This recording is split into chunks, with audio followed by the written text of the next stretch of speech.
Vols are back.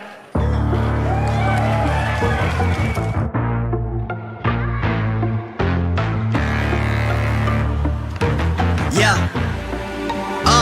Money make the world go round. I'm trying to get it all right now. Everybody worried about the crown big. Look, homie, I'm the man right now. Talking to a PI, kind of time we on. Jump roll like the kind of take eons. Got a little buzz, it's time to go beyond. Can't look back, no time to hit rewind. Yeah, she wants to do S class. I'm like, boo, you must ask. They pour way too much in your glass. Just move your hips like a whole up class. Get the gab, I talk that gap. Strut like up, man, I walk that shit. When I'm up, that's it. I'ma start living reckless. Get that bag, I'ma walk like this. Yeah, I'ma walk like this. Hit that lane, I'ma walk like this. Walk in the spot, but they all get lit. Told them on flow, let me talk my shit. Every song bang when they drop in hit. Said on the man, post stop, no miss. Over your head, next time don't slip. Play your part, better read that script. Yeah, I'ma walk like this.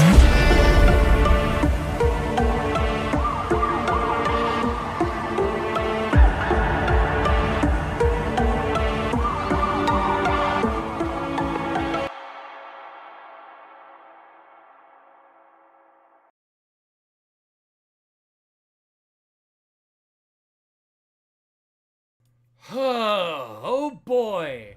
Through every imaginable interruption, we somehow managed to make it. Oi, fellow comrades, it is Squidtard here along with my three for the first time, three co-hosts, Mr.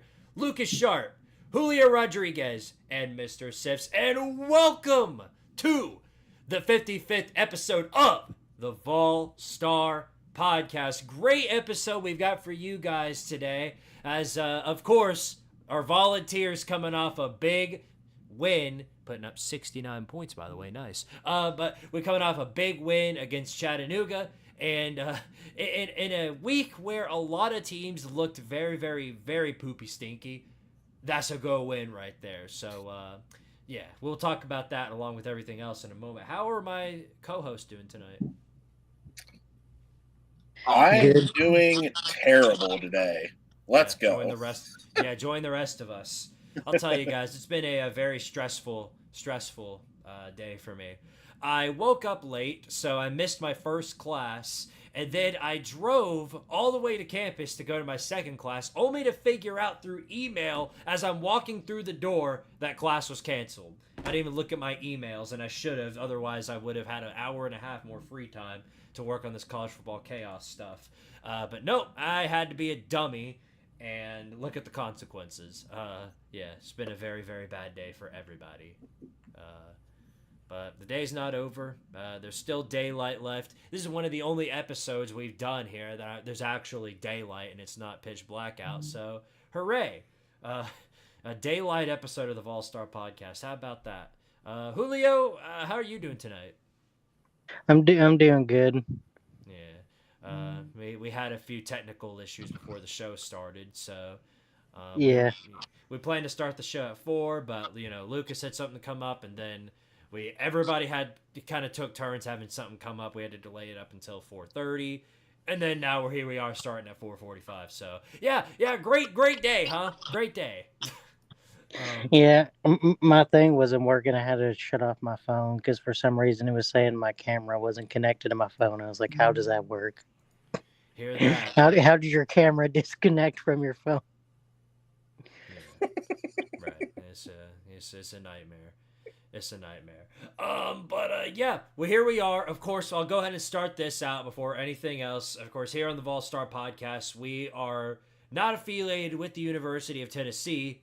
We're just big-time Tennessee Vols over here, so whether or not you're a Tennessee fan or a fan of any other team, win or lose, we're glad to have you guys over here. You'll have plenty of time here on the show to brag or cry about your loss.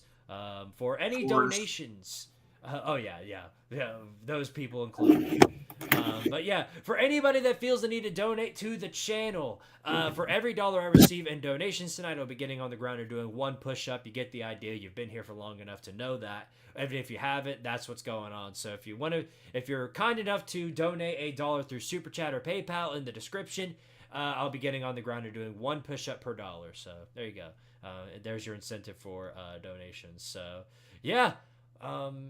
Hectic week of college football. 5 straight days of college football with some significant events happening. A lot of great wins, a lot of great losses, and of course a lot of clowning to go around for a lot of teams. So we'll have plenty of time to do a whole lot of that tonight. I guess we should just go ahead and start out with this. There's no basketball news or any news relegating to any other sport other than football, so we'll get to focus exclusively on this today. So hooray. I guess we'll start out with Tennessee's performance against Chattanooga. We put the absolute whooping of a lifetime on Chattanooga, didn't we? Yep, and guess who got the 69 points right? I know, I can't believe it. I actually can't believe it. Oh yeah, I forgot you But did UT forget that. Chattanooga had to score that field goal and ruin my life. Thanks, UT Chattanooga. Hey, Bro, I had that unironically, he unironically predicted it. I mean, that is crazy. He's like, we're going to score 69 points. No, we're not. I don't think we're going to be that good on offense. We're going to score 69 points. I'm thankful. I'm Yeah, telling you, man. for real. Nico, you could say that he's really nice. Mm-hmm. I mean, I guess you could say that. More importantly, it proves that we've got a lot of depth to go around. We had our freaking 10th stringers going around just absolutely dominating Chattanooga. Now, of course, it's not crazy. It's Chattanooga, Squidtard. Yeah, I know. Thank you for letting me know. I really appreciate that. But think about it this way. Tennessee went out there and did what they were supposed to against an FCS team. That's what you're supposed to do. You're supposed to beat these FCS and these inferior teams by 60 points. That's what you go out there and do. There are a lot of teams right now, some teams ranked ahead of Tennessee, that aren't saying that tonight. So all that being said, I'm not mad about the fact we beat Tennessee Tennessee Chattanooga by 60 points. You know what I mean? Yeah. Anything that really grabbed your guys' attention from that game, other than of course Nico balling out? Dante Thornton. Yeah. Dante Thornton looked really good. This ties back into Nico though, but I think he's got great accuracy, but the thing he does better than accuracy is ball placement. Oh yeah. He almost always hits people in stride. They don't have to stop to, catch the ball or anything. Like he just hits them in stride almost every time. Yeah, beautiful Pat. Beautiful arcs on the passes. And, he can throw one, he can throw slants, he can throw pretty much anything that you want him to. He fits into that system as he should. So I'm interested to see what Josh Heupel's got planned for him coming up on this week. Of course, we go to NC State. We don't travel on the road to them, thankfully. It's not a road game, but more of a neutral site matchup in Charlotte, North Carolina. And I would say it's more favoring North Carolina since NC State's obviously closer there. But Tennessee fans travel very, very well, so more than likely I feel like the expectation is that Tennessee fans are going to be there in the bulk as well. Before we get into some of these other games, gotta answer the comments real quick. What's going on, TriStar, Amada, Sven, our usual peoples. Glad to have you guys over here as always. And yeah, for sure. All right, well, a lot to go over for week one, huh? A lot to go over. Now let's start out with the reason as to why we're doing this show on Tuesday rather than Monday night at 8:00. It's because of the Clown College, the absolute morons that went out and got blown out by Boston College at home yesterday. None other than everybody's favorite Florida State Seminoles, who are getting ready to file a lawsuit against the entire city of Boston. They're gonna file a lawsuit to the ACC because now they're 0-2 against ACC teams. No, they're in sole last place. You got to look at it this way first, though, Squid. First, they have to sue the NCAA. Then they have to sue Ireland themselves, and then they have to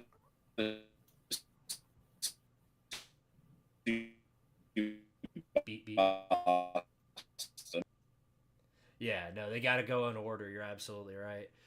What's going on, Jared? Good long time since you've been here, buddy. Glad to see you over here. Yo, Jared, congrats on the win, by the way. Yeah, huge win, right? Yeah, let's talk about that. Yeah, Virginia Tech. Vandy might actually start out at least 6-1. Let's not get too crazy, but it's more than looking like Vandy's going to make a bowl this season. Based on what I've seen from some other teams, yeah, I think Vandy very well could make a bowl. Yeah, it depends on. I think it depends on the Kentucky game. Honestly, they should be able to win out the rest of their non-con. And after the way South Carolina looked, I would honestly say Vandy beats South Carolina. And then it depends on on if they can beat Kentucky. Yeah. Well, I know that. I think I know this. I think Vandy is going to be the better team battling it up against like South Carolina. I would pick them right now to beat South Carolina because South Carolina looked terrible against Old Dominion. South Carolina looked really bad, especially on the offensive side of the ball. What's that quarterback's name? Lenora Sellers. Yeah, he didn't impress me one bit. Did you see the play where he accidentally, like, it looked like he tackled his own player after he got the first down? Their quarterback, like he just ran straight into his running back. That was the most hilarious shit ever. Absolutely. Someone said he's shaving points. By the way, important little factoid for y'all. This is relating back to the Florida State game. Did you guys know that right now DJ Ugia Skibbity has more tackles than touchdowns? Really? He made the tackle to prevent the pick six that he threw. That's what he's done. He has more tackles than touchdowns. Yeah. DJ, you are ass, I'm afraid. And he had double the games that everybody else had. So, yikes. Yeah, DJ is bad. I don't think, especially with the way he's been playing, I don't think the UFL or CFL wants him. No. McDonald's might. See, he actually looked good at Oregon State, but I think it might have just been the competition down there that Jonathan Smith is a good QB coach. Well, I just know that while he was playing against Boston College last night, he looked depressed on that sideline, like actually like defeated. Yeah, they both did. Yeah, I remember the Florida State fans started chanting, "We want Brock," and for some reason that just started making me think of Brock Lesnar. I don't know. My thought went to Brock Bowers. I bet they wish they'd have a tight end like that. But then again, who do y'all think embarrassed themselves more this week? Florida State or Florida? Florida State. Because at least Florida lost to a good Miami team. Florida State lost to Georgia Tech and Boston College. Burt Bielema, or not Burt. They lost Bielema, to no. they lost to Bill O'Brien. Yeah. Bill O'Brien. Yep. I can't wait. You know what I'm really excited for? I can't wait for that Florida State game, 10 o'clock a.m. on Nick Jr. That's going to be a good game right there. Yeah. Can you imagine what Florida versus Florida State's going to look like at the end of the season? The entire thing is just going to be filled with, that's not what he wanted to cook. It's gonna be I terrible. think Squid put it well in the Discord last night. Movable object meets stoppable force. That's exactly right. Yeah. Join that Discord. That is going to be the worst game in FSU Florida history. That's going to be worse than the Muschamp days and the McElwain days. Yikes. Actually, I think Muschamp. I heard some Florida fans said they would take back Jim McElwain if it meant Billy Napier wasn't coach. I was like, oh my God, they are down bad. It's horrible. It's a horrible situation there. We are witnessing the worst Florida teams that Florida's ever going to have. Yeah, and it's going to make it all more embarrassing if somehow Tennessee finds a way to look terrible against Florida. Yeah. It would be the Tennessee thing to do. Florida comes out and looks like the 85 Bears when they play us. Exactly. We suddenly forget how to play football. Yeah. Let's see. Catching up on these comments real quick. What's going on, Ballard and Andrew the Textbook? Sorry about your Gamecocks. Yikes. Jared says, we'll know more about Vandy week 4 when we go and play on the road at Missouri. If that game is close and we upset Missouri, we'll be ranked and Vandy actually win 8. Yeah, Vandy right now is actually sitting at number 35 in the rankings. Now, obviously, that doesn't mean they're ranked. But they win 2 or 3 weeks in a row, yeah. More than likely, they'll be sitting in the top 25. Florida is the current 2010s Tennessee. I can't disagree with that. I can't. Yeah. You're around. Florida's around where 2017 Tennessee was. They're getting ready for one of their worst seasons of all time, and they're going to have to go through another coaching search. And my guess is that coaching search is going to blow too, because Scott Strickland is still their athletic director, and unless they clear house completely, it's going to be another botched hire. So, yeah, I'm all here for it, honestly. oh, yeah. Obviously, Yeah, you know what I same. mean? Yeah, definitely. I'm all here for it. All I can do is laugh at it. I'd feel so bad if it weren't for all the Florida fans that remind me, oh yeah, well none of this matters because 29-16. Yeah, I bet that really matters. Congratulations, you were able to beat Butch Jones, Derek Dooley, and Jeremy Pruitt. I would hope so. Mm-hmm. For real. Well, no, the 29-16 was a reference to the Heupel score that they got on the road. But first of all, that's your Super Bowl.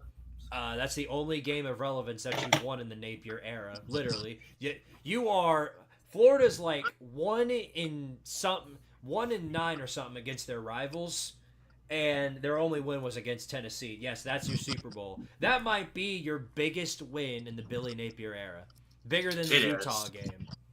It is. Yeah. So. But Tennessee's beating them this year. Oh yeah, Tennessee's beating them this year. Has to. Florida got what they deserved. They fired Mullen, who won 30 games in 3 years, beat UGA, won the East, and had one bad year. Dan Mullen. Yeah, I bet they're wishing they got Dan Mullen. Yeah, some fans believe that it would have been the same thing. Yeah, what was the worst season Dan Mullen had? Like an 8-win season? Yeah, it was. Well, see, the thing is though, I think Mullen actually would have did better now since NIL is more with college recruiting. I think he actually could have improved recruiting. Mm-hmm. Like someone said, you can always improve your recruiting rankings and stuff, but you can't teach people how to be a good coach. Well, yeah. I think Florida is suffering from the exact same problem that LSU is suffering from. Oh, they're recruiting fine, and you've got great players. It's a complete lack of execution. Because LSU did this Sunday too against USC. They stalled out so many times in the red zone because their players are completely undisciplined, and they have penalty after penalty after penalty in the most crucial time of the game. And then they sat and wondered, like, how we lose this game? Because your players are completely undisciplined. If you're come on. If Major Burns figured out how not to celebrate instantly or cause unnecessary roughness penalties, you probably would have won the game. Yeah, even Brian Kelly admitted that he has to coach the team better. Brian Kelly saying it. Yeah. You know Should what's I bang crazy? on the table right now? Guess who LSU plays opening game next year? Clemson. Yep. They're going to lose to Clemson. I'm never picking them to win an opening game again until I see it. A good old-fashioned mid-off. But yeah. More than likely, yeah. Bruh, LSU made USC's defense look good. Like, how is that possible? I mean, I'll admit USC. I thought USC's run defense looked good, but that was about it. Their secondary's garbage. LSU has a great offense filled with talented players. That guy, Kyron Lacey, dude is literally he's another Malik Neighbors. He filled in that gap Malik Neighbors left once he went to the NFL. He's a really, really good player. The issue with the entire LSU team under the Brian Kelly era is lack of execution. Brian Kelly harps on it, but he never does anything about it. He continues to say lack of execution. And we should execute our team and all the hoo-ha. But he never actually does anything about it. And it's the same thing that a lot of people have been telling about every Brian Kelly team, even back in the Notre Dame days. He can't coach in a big game. He can't. They can't win one because he coaches so soft. That's so, Yeah. The only time I've ever seen him like somewhat coach good, and I guess you might could consider it a big game, would be like the 2022 Alabama. Hmm. But even then, that was just because he was just going for it. He practically did what he did against Tennessee, but it worked for him against That Alabama. yeah, that and the fact that LSU was also a, I think they were more talented, in some areas, and Yeah, but more of that was due to Alabama's own incompetence, because Bama yeah, tends to do that. Because I mean Texas A&M almost beat him that year too, and obviously I don't think Jimbo Fisher's squad was more talented than Nick Saban's. But again, it all comes down to coaching. You know what I mean? Yeah. yeah. Yeah. Another Also, thing, speaking of A&M, guess who was the only one to get the Indy Texas A&M game right? oh yeah, Yeah. I mean, congrats. Well, I mean, it was a toss up for me. I mean, I had a kind of toss up. I leaned towards the home team though, usually in those matchups. Texas A&M, most overrated home environment in all of college football. or just that I Notre you Dame was better. yeah. I Yeah. mean, Marcus Freeman's a good coach, but like a lot of people said, this was really their only test, and if they lose one game, they probably shouldn't even be in the playoffs. I'm sorry, with that schedule One that they game. have. They could probably go 11. Well, at this point, But I I think w- they're a shoo-in for the playoffs because their schedule by this point is. That was probably one of their most hardest games of the season, right there. Really, their only other hard game is what? Do they have Michigan on their schedule, or do they have USC? Yeah, No, Michigan they and have to play USC. Georgia Tech. They have to play USC. Okay, so they don't They play also have to Michigan. play Louisville, who's ranked. Well, Okay, so before what? The So season, they're before the season, people said that their hardest game was Florida State. Obviously, not the case.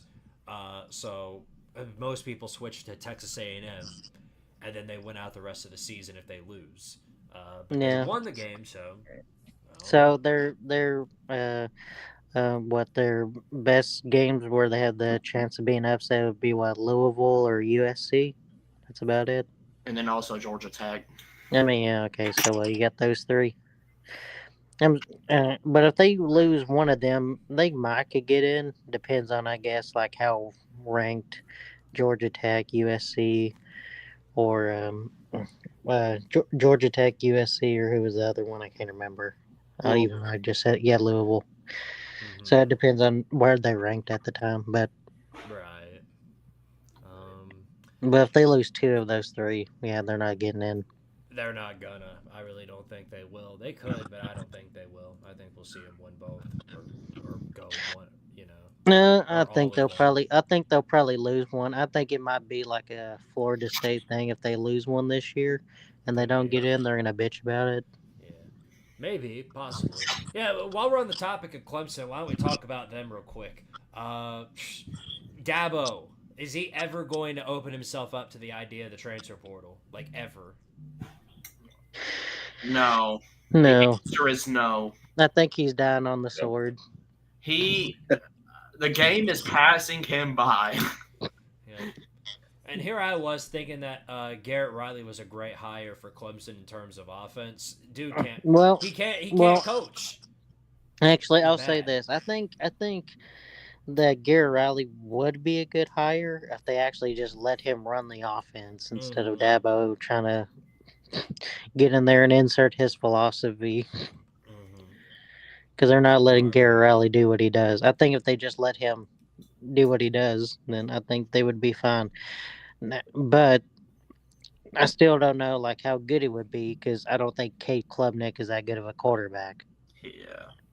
Yeah, I heard Dabo say on a college game day that something about it doesn't matter what the score is on the scoreboard or something like that. One of his motivational, mannerisms, and I'm like, it doesn't matter what the score is on the scoreboard. Yes, it does. That's what they brought you on for, to win games. What they didn't bring you to Clemson to be a preacher for the players. I don't understand where this analogy is that you have to be. I mean, I just don't understand. You can be a nice guy and a great football coach, but those things aren't together. You can't be a nice guy but also be a great football coach guaranteed. If you're a bad coach but also a nice guy, it doesn't matter whether or not you're a nice guy. They're not going to keep you around. Now you Yeah. can be a total jackass and be a great coach, and they'd probably keep you around. This is the unfortunate way. Now I do credit Dabo for not being a said jackass, but he's also like, I just don't understand why he won't open himself up to the idea of the transfer portal. You don't have to buy a team. All you got to do is fill in the heavy red flag gaps on your team, and you won't do it. You won't do it. There are so many problems with Clemson right now, and the more they continue to stack up, the more questions are going to be thrown Dabo's way, and time is really running out for him. Did y'all see that one tweet where it's like it was a picture of Dabo Sweeney, and it was like they're saying I'm washed. Yeah, I'm washed. Yeah, I'm washed in the blood of the Lamb. Mm-hmm. What? And I don't. they were making fun of his like God's NIL comment. I don't know if you ever saw that clip where he's like, Yeah. "We built this program on God's NIL." Andrew mentioned it just now. Yeah. Yeah. And someone said that like, "Yeah, I'm washed in the blood of the Lamb" or something like that. And I was like, "Oh my God, I could totally see him saying that." That literally sounds exactly what I'd say. Notre Dame goes to the playoffs and gets blown out like always. That's the Irish way to do things. That's more of a Brian Kelly thing, but it could very well be possible for them too. Dabo is Phil. I'm not sure what that means, but all right. I was reading that. I don't know what it Wait, means. either. who's Phil? Wait, Dr. Phil? who? No, just Phil. That's what I thought. I didn't know. I just Phil. Dabo is a $90 million buyout. Good luck with that one. He does what he wants. He does what he wants to do at Clemson. Yeah, no. I would say they're more than likely stuck with that. Is all I can really say to that. What's going on, Michael Rector? Good to see you. I remember one of the nicknames we gave Dabo before our ball game in 2022, which I thought was hilarious, was Clipboard Osteen. I remember someone calling him that. I did see that one, Andrew. Are we 0-1? Yeah, we're 0-1 to the man who died for our sins. Yeah, I was just reading that, dude. That's hilarious. Oh yeah, I saw that one. That's hilarious. Bill Jackson, I guess, is what he says. Mm-hmm. Okay, one more real quick, and then we can go ahead. Well, yeah, we'll talk about the Oregon game. Man, what happened there? How do you have over what? Didn't Dylan Gabriel have over 300 passing yards? Yeah, he had like 300 pass yards and. How do you only put up 24 points? How are they still ranked in the top 10? What, like how? They shouldn't be. They should have been kicked out of the top 10, especially after that performance. That's not a top 10 team. That's not top 10 team If Tennessee did that shit, they would have kicked us all the way to like 25. We would have been gone. We would have been out. Oh yeah, Sayonara. easily. Sayonara. Bye bye. It wouldn't matter if we were number one. If we had did that against anybody, it would have been bye bye. Same with NC State. They struggled with Western Carolina, and somehow they're still ranked. I don't think Tennessee's going to struggle with NC State at all based on that game. I think it's a potential blowout. I think Tennessee wins by 3 scores minimum. NC State does not impress me at all. Their offensive line is bad. The only thing that gives me pause is I don't know how good our secondary is because it wasn't really tested. I mean, I think we'll be fine because Grayson McCall has not impressed me. Well, I mean, I don't think Grayson McCall is the best, but you know, we also let Graham Mertz fucking dice us up last year, so. Yeah. The Oregon game shocked me that I almost became an App State versus Michigan. That would have been bigger than App State versus Michigan because Michigan was ranked 5th.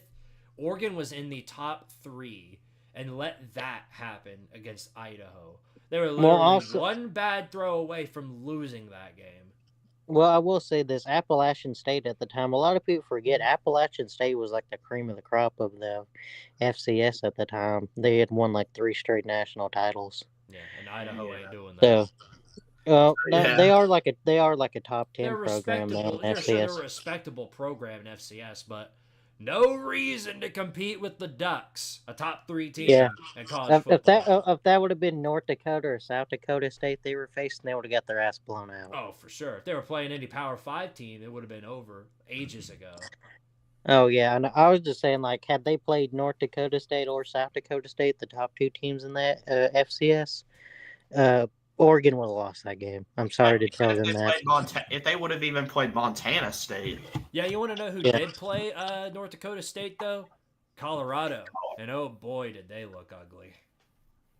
Yeah, Travis Hunter carry job. Targeting job too. Yeah, the friggin' horrible missed targeting call. That was terrible. I mean, yeah. I mean, it's the end of the game, though. I mean, it definitely should have, should have got him that, but shit happens. I mean, I guess we'll see how good they are. I don't know, like how much Travis Hunter can keep that up because he did the same thing to start last year, where he carried him for like the first 3 games, and then he got injured because they kept on playing him like 100 snaps each game. Yeah, the only 3 players worth anything on Colorado are Shadur Sanders, Jimmy Horn, and Travis Hunter. Besides those 3, the rest of the team's absolutely garbage. I think what was, I can't remember, that one of their safeties is pretty good. I can't remember who it is. No, I know you're not talking about Shiloh Sanders. Not Shiloh. I'm That talking dude about has more. That dude has more targeting calls than good catches. No, or I was picks. talking about their white safety. I can't remember his name. He's pretty good. He does kind of get burned because he's a little slow, but he's actually a pretty good tackler at safety.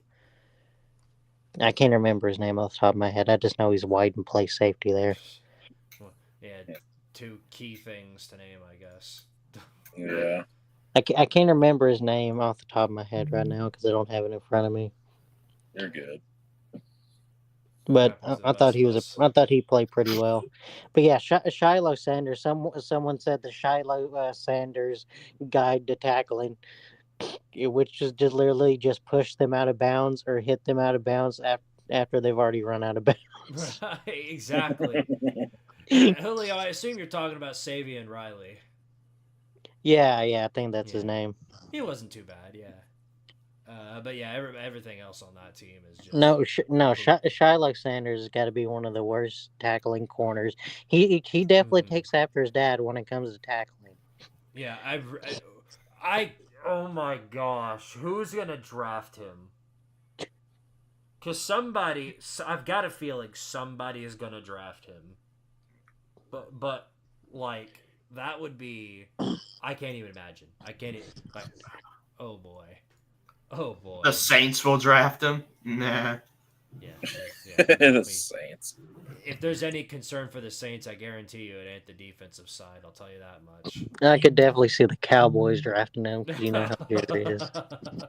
Or heck, even the Falcons. I hope it's the Falcons. That would be great. It would be. Yeah. Okay, we've got about 30. Yeah, we got a little bit of time, but we got to go ahead and cover these week 2 games because there's a lot to go over for week 2. Ain't that right? Yeah. Real quick, let's go to the comments. I guess TriStar was talking about Phil Fulmer. NC State is a bad team. They're not a bad team. They just looked bad. UT by 3 touchdowns. App State was like how North Dakota State is today at the time. I guess they are. That secondary is terrible. Yeah, I know, Colorado secondary, big stinky. Okay, boys, let's roll into. Well, first off, I have to make sure the peoples can see it before we actually get into it. You know how this goes. We're real professional over here. Yeah. I saw that. Professional. Yeah, you can't fool me with that one. I mean, you're not wrong, to be fair. Granted. I mean, if we were professional, we'd be affiliated with them, right? Exactly. You gotta, just like I say on the show, you make a fantastic point. Yes. You've got it down at least. Okay, here we go. Here is the games. Let me go ahead and share screen for the peoples that are actually in here. There we go. Okay, let's get the ball rolling here, shall we? So, I guess we'll start out. So this is the Friday slate. We do have 2 Power 5 versus Power 5 games. BYU versus SMU. And then Duke versus Northwestern. Is that worth covering? Let's just go ahead and pick it. Why not? Okay, so who do y'all got winning this one? And BYU SMU, I'm gonna take SMU because even though they kind of struggled against Nevada, Nevada might not be as bad as everybody thought. Because they came out and beat Troy, and Troy is usually one of the best Group of 5 teams every year. And SMU did rebound in week 2. Yeah, so now that struggle win to Nevada ain't looking that bad. So and plus it's at home, I'm gonna take SMU. I agree. All right, Julio, what's your pick? Well said. I will go ahead. Go ahead. I'm just gonna choose SMU for that. I guess that's a 4 people for SMU. It is then. Yep. Rolling the table there. All right, Duke Northwestern. Who we got here? Man, this game is so weird. It's at Northwestern, and I don't know. I'm pretty sure Northwestern don't really have that big of a home field advantage because I'm pretty sure their fans don't really show up that much. Also, they're in a new stadium for this year anyway. So yeah, and it actually looks pretty nice. It does. I'll give them that.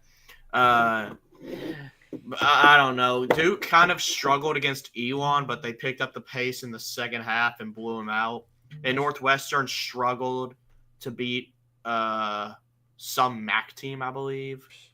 Man, what's their secondary look like? It was like 13-6. Oh. How do you struggle to beat Elon Musk? But yeah, I'm gonna take Duke. Okay.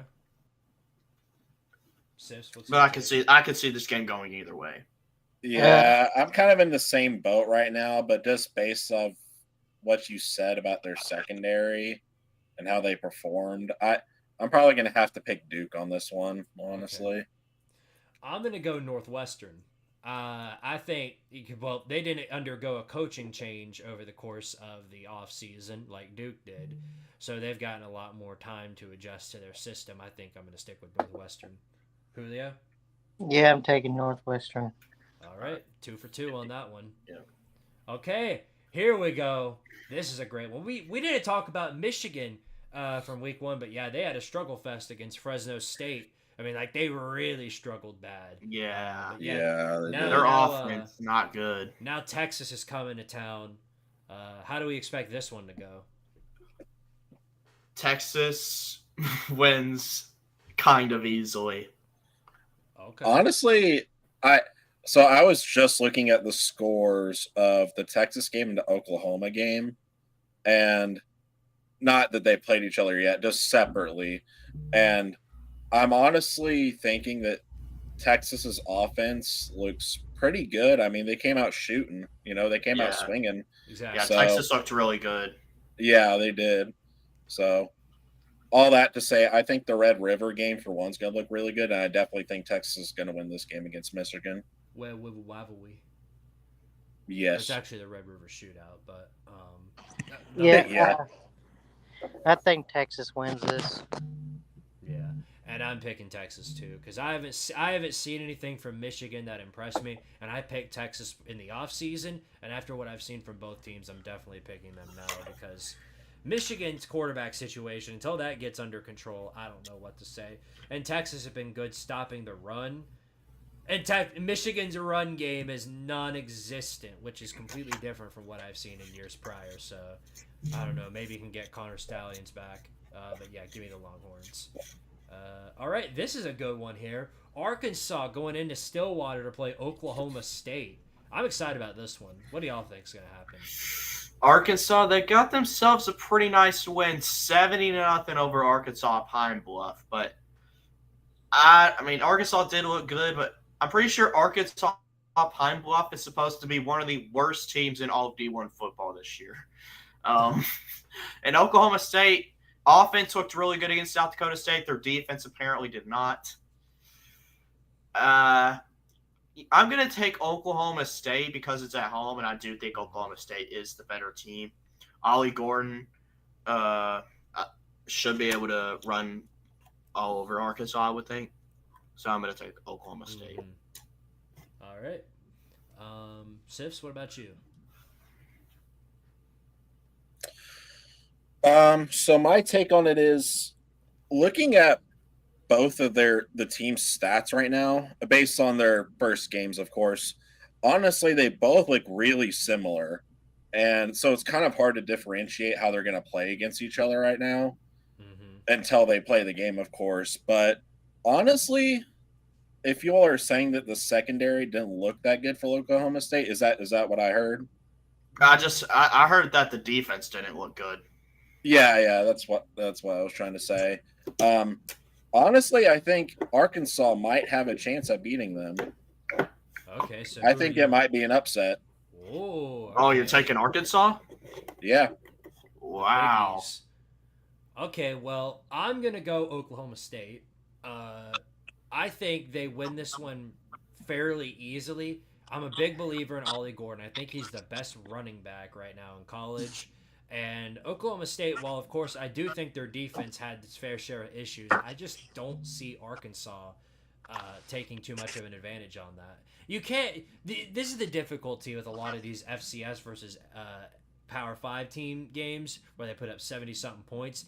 You can't take too much from that because if you look at that and you're like, oh, they scored 70 points, that means they're going to do that every game. Of course not. Of course not. Right. But, maybe you're onto something, Sifs, but I'm going to stick with Oklahoma State. Julio, it's on you. Oklahoma State. All right, fair said. I mean, don't get me wrong, Arkansas's performance was amazing, but I'm pretty sure Arkansas Pine Bluff is projected to be one of the worst D1 football teams this year. Right. And I'm not like trying to alleviate that fact or anything. I'm just saying that based on what I've seen so far, based on their performance, and I haven't seen Oklahoma State play too much, but they are a ranked team, so you all are probably right, but I'm just taking a gander here. All right. Well, there you have it. Okay, then let's move to the next one. Kansas State, 17th in the nation, traveling down to New Orleans to take on Tulane. And Tulane is a fairly respectable group of 5 program, so this should be a fun one. What y'all think's going to happen? I'm pretty sure Kansas State, they took on some nobody week 1, and I think they struggled a bit in the first half, but really picked up in the pace in the second half. Together. Yeah, and then Tulane, I think they won their game in a blowout, I think. So this game could go either way. I don't know. I'm just gonna take Kansas State because they are favored and plus they are ranked. But Tulane could very well pull off this upset, but I don't know, man. I've heard a lot of good things about Kansas State going into the regular season from the off season, so I'm gonna take Kansas State. All right. So is Kansas State playing at home? No, it's at Tulane. Road. It's at Tulane. Okay, it's on the road. Okay, Yeah, I have to think about it more than. Yeah, I mean, honestly, both teams are very talented. I'm not going to alleviate that fact, but I do think that Kansas State is a more talented team, so I'm going to have to go with them. Okay, then. Julio, it's on you. What you think? I'm going to take Kansas State. I thought about going for the upset, but I think Kansas State's just a little bit more talented. Yeah. Plus, I really like Avery Johnson as a quarterback. So. Yeah, bro's been slinging it out there. That's another thing I really like about Kansas State is that Avery Johnson has looked really, really good. So, yeah, I'm going to stick with Kansas State and say they get the dub over Tulane. All right, next up, look at this. Ranked for the first time in quite a long time, Georgia Tech 2-0 beat Florida State and then beat Georgia State, battling it out against Syracuse on the road. How do y'all think this one's going to go? Georgia Tech is a 3-point favorite. It is at Syracuse, and a lot of people think Syracuse could be like a sneaky good team this year, but I don't know. They did struggle with Ohio at home.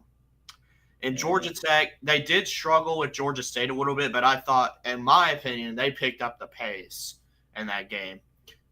So I'm going to take Georgia Tech. All right. Sifs? So my take on it is, I mean, Georgia Tech's 2-0 right now. They're kind of starting the season off in stride. And honestly, based on the game that I saw them play against FSU, granted they did just win by a field goal, but I still think that they're a very well-rounded team. So I'm going to go Georgia Tech on this one. All right, bet. Well, I'll say this. Syracuse, while they did beat Ohio, they didn't look all that great. Their defense definitely struggled quite a bit. I think Haynes King and is going to have a phenomenal day throwing the ball. But I think their running back is also really good too. Jamal Haynes, he's been playing really, really good these past few weeks. I expect him to have another great day. So give me Georgia Tech to beat Syracuse. All right, Julio, it's on you. Georgia Tech. Okay, that's 4 for Georgia Tech. Gotcha. All right, let's move on. Not that anybody really cares about this one, but Pittsburgh versus Cincinnati. That's real quick. Let's say who's going to win this one. I'm gonna take Pitt. I'm taking Cincinnati. I think Pitt's got a better coach, and I think they're more experienced and everything. Yeah. All right, Julio? Pitt. Okay, so I'll be the only one picking Cincinnati there. I'll be like Lucas if they would. Be like, yeah, did you guys see that? Did you guys see that? I picked it right, guys. I picked it right. I picked it right. The thing is, though, is that I'm actually right. You're always wrong. See what I mean? This is what I mean right here. So you ain't gonna have that moment, buddy. You're not. Well, I won't need to. But anyway, next up, Baylor and Utah. Baylor traveling on the road to Salt Lake City to play Utah just shy of the top 10. Oh. Well, I'll say this much. I'm going to go ahead and pick Utah. Just throwing that out there. I think Cam Rising had a phenomenal day last week, and I expect for him to have another great one against this Baylor defense. What do y'all think? Yes. Yeah. The muss is about to be rocking, baby. Utah. I absolutely agree. Give me Utah. And Julio? Utah. All right, that's 4 for Utah. I guess we can skip that. Oh, yes. This is great. Look at this. 3:30 on CBS, the Cyhawk game. Iowa State and Iowa. Oh, boy. So Iowa State is in some people's mind, a sleeper pick for the Big 12. Iowa is coming in as a favorite. And according to their matchup predictor, there's 71.6% chance of winning this game. Iowa actually scored offensive points last week. I don't know if you guys knew that, but they did it. Woo! Both of their quarterbacks, Rocco Becht and Cade McNamara, have very similar stats. So all we can go off of really is who's got the better defense, and that's, in my opinion, the Hawkeyes. So I'm sticking with Iowa. Julio or somebody who just I'm gonna go with Iowa too. I just think they're the better team, and plus it's at Iowa, and I'm pretty sure Iowa as of late's been owning Iowa State, so I'm gonna take Iowa. All right. Yeah, I'm gonna go for. I'm also gonna go for Iowa. Okay, well there you have it. No other explanation needed other than what you just heard. So there you go. Mm-hmm. All right. Here we go. First SEC game of the season. South Carolina and Kentucky. Both of these teams 1-0. Somehow South Carolina's 1-0. And Kentucky, of course, had their game ended prematurely thanks to the weather against Southern Miss. So, in my opinion, Kentucky did look like the better team. In fact, they're favored by 10 in this matchup. They've got them at home. What y'all think's going to happen? Yeah, unless South Carolina is somehow able to fix their offensive woes in 1 week, they're not beating Kentucky. I think Kentucky wins in possibly a blowout. Mm-hmm. I don't know if it'll necessarily be a complete blowout per se. I think that South Carolina might score like maybe a few field goals here and there, maybe a touchdown here. But I do think that Kentucky comes out on top. So give me Kentucky. All right. Julio, Julio? anything from you? Kentucky. Well said. Yeah, I think more than likely because these are two quarterbacks starting, and like Brock Vandegrift and Lenora Sellers, they've never started in a big environment like this, so it's going to be interesting to see how it pans out. But I think Vandegrift's going to be more comfortable. He has better stats. I think Kentucky's going to win. That's just my thoughts. Next up, Michigan State and Maryland. So Maryland looked way better than Michigan State. They blew out their opponent. And then, of course, Michigan State really, really struggled against FAU. But more alarmingly than that, the quarterback stats are way different. This guy, Billy Edwards Jr. of Maryland, he had a really, really good day. 20 to 27, 300 yards.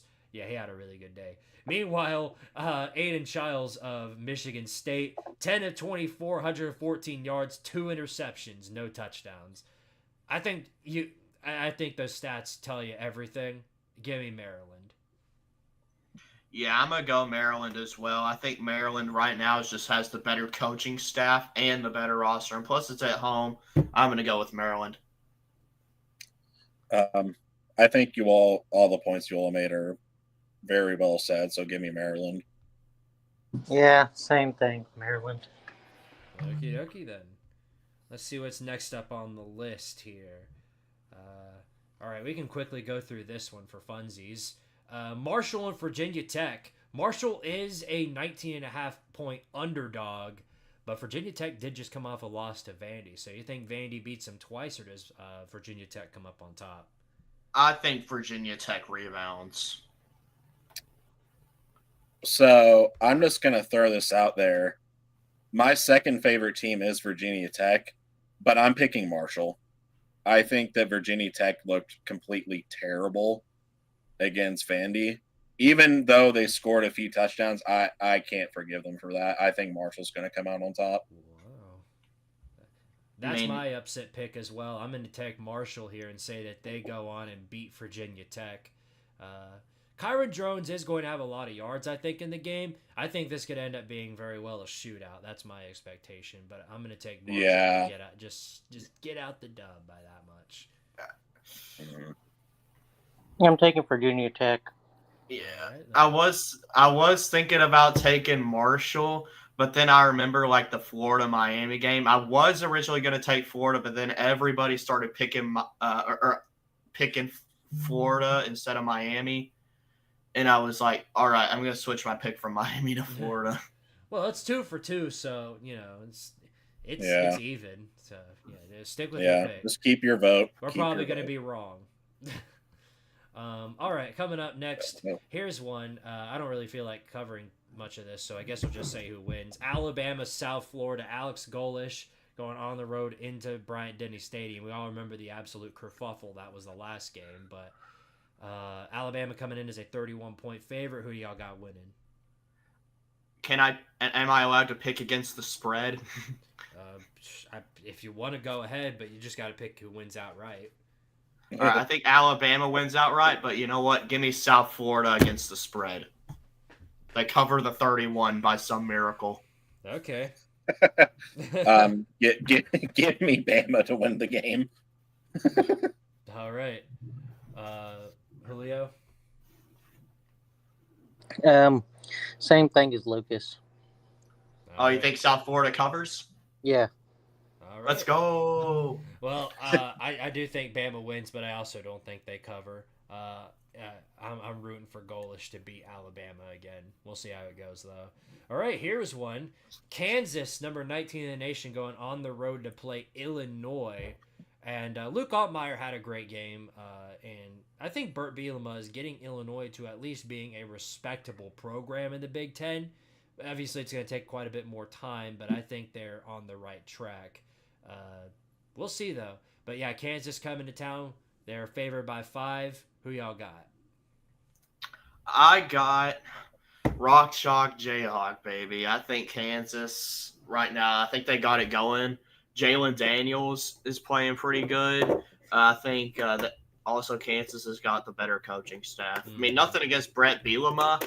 He's a solid coach. I just think right now Lance Leipold has really turned around that Kansas program in an incredible way. Sifs? Squid, I think you already know what I'm going to say. Rock Chalk, fucking Jayhawk. Yeah, Kansas is the storm that is approaching, so, there is no beating them. They're unstoppable. Right. Julio? Kansas. All right, 4 for Kansas. Great stuff. Pick the right choice. All right, we got to get through these pretty quick. Virginia, Wake Forest. Just say who you got. I'm going to go with Virginia. That's who I'm gonna go Wake. All right. Virginia. Just Virginia. pick a logo. Yeah. There you go. All right, 3 for Virginia, 1 for Wake. All right, here's one. Let's get this one. Well, okay, we'll come back to that one. Don't you worry. But Colorado and Nebraska. Oh boy. So Colorado going on the road into Lincoln. Nebraska looks better. They look way more improved. Unfortunately, they beat my UTEP Miners, but not much you can do about that. Yeah. I'm in first place, by the way, people. Okay, see how happy he is about that? It's like he's never experienced a win like this ever before. But anyway, Colorado and Nebraska. This is a good game right here, I think. Who y'all got winning? Nebraska. Okay, not much discussion there. Yeah, give me Nebraska. All right. Yeah, I guess no explanation needed there. Appalachian State versus Clemson. Some people are actually picking Appalachian State to knock off Clemson here. This would be a very interesting one. Who y'all got?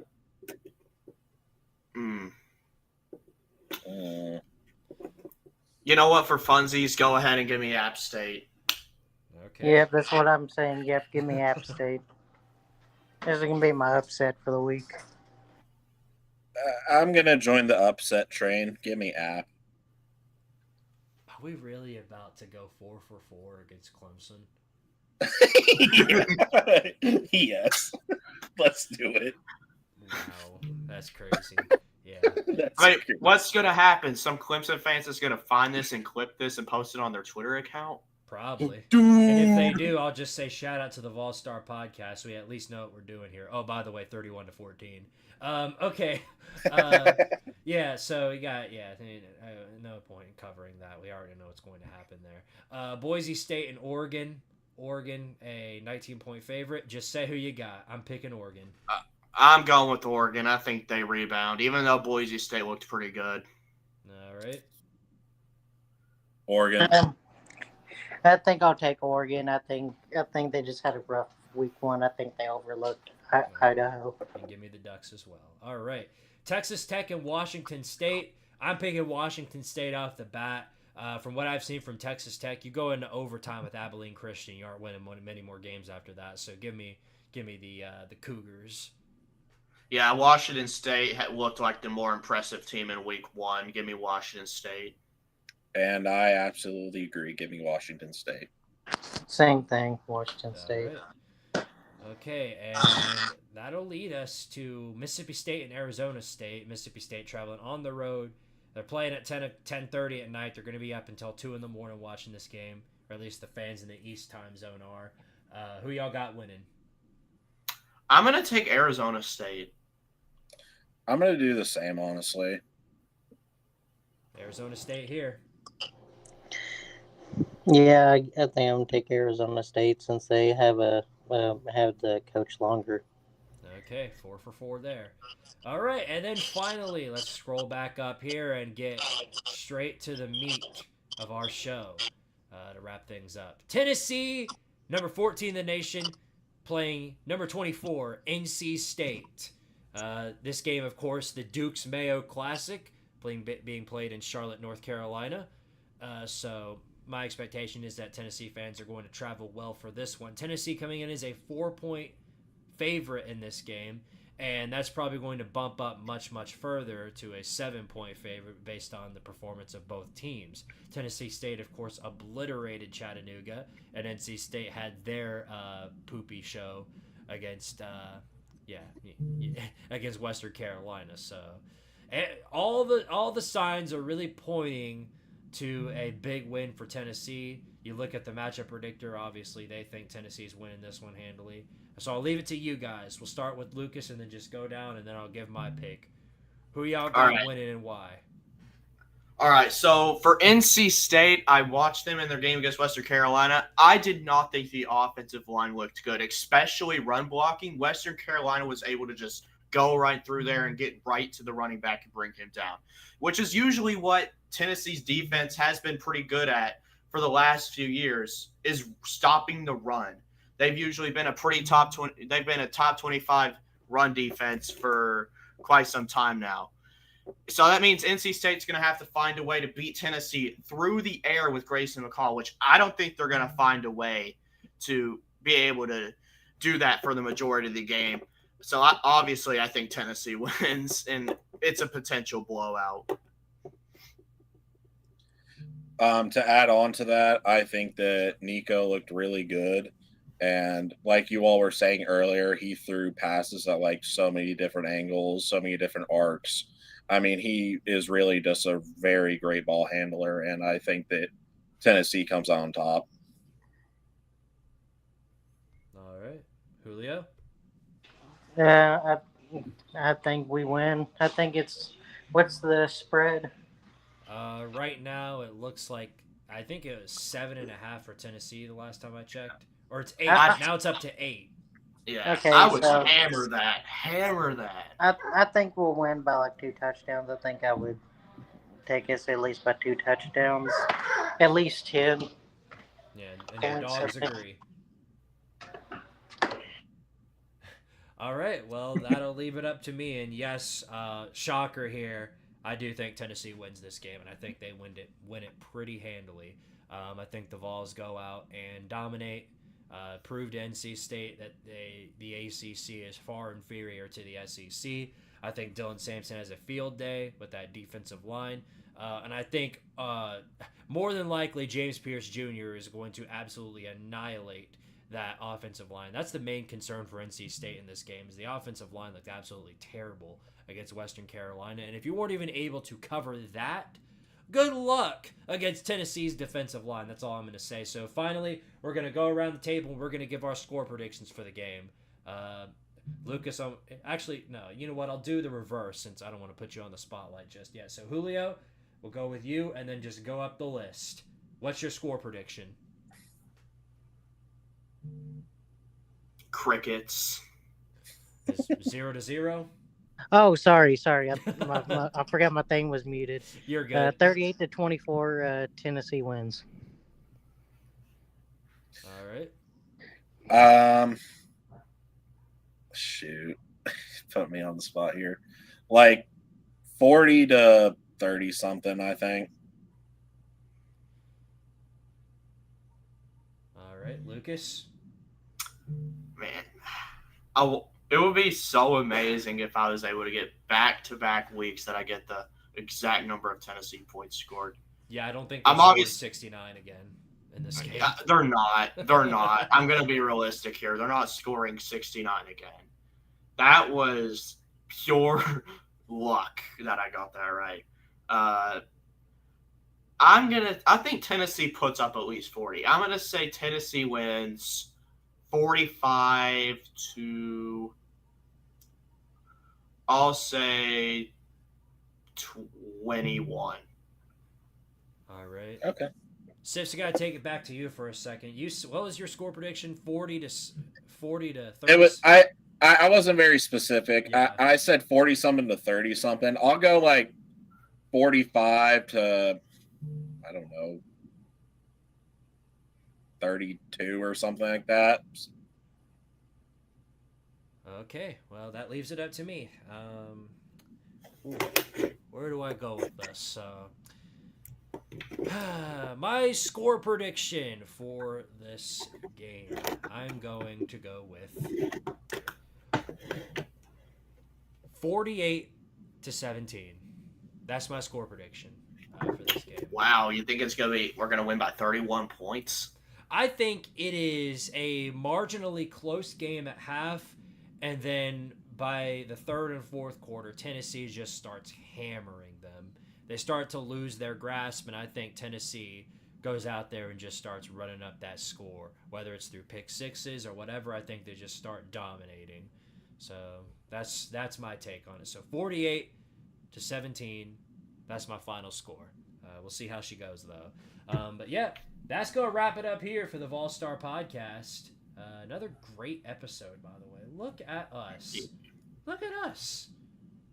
We actually managed to get this show done on time despite the late start. So that's going to be it. Any finalizing thoughts for you guys before we wrap things up? Go Vols, and I guess go Rice, even though we got blown out by like 20 points. Yeah, we'll be keeping track of them too, along with Duke or along with UTEP in Central Michigan. I guess go Vols and go Appalachian State, since we all somehow picked them to upset Clemson. Yeah, I don't know how that happened. Yeah, I only picked that mostly just because I want to piss off one of my friends on Twitter, Koozie. Yeah. Clemson fans. Oh, God. I just want to see it happen just to see him meltdown. Right. That would be hilarious. All right, I'm out of time, you guys, so we got to wrap this thing up. Thank you guys so much for watching, as always. Make sure you're here next week for when we cover the NC State game, because we're going to put an absolute whooping of a lifetime at NC State. And then we'll get to relax for a week because we got Kent State coming to town. And then we start the SEC slate. So, Oklahoma, man, don't get too comfortable. That's all I'm going to say, because sooner than later, Josh Heupel's going to come back to town and put a whooping on y'all. But, yep, that's going to do it. Of course, thank you, as always, to my amazing co-hosts here for joining us on the podcast here at this point in time. And, of course, thank you to all the wonderful people who watched this show, whether it's the recording or here live. Sven will be rooting for you against Arizona State. And, yeah, that's going to wrap things up. Thank you guys again for watching. As always, power to Tardaria, but more importantly for this show, go Vols, baby. Woo! CMU 1-0, baby.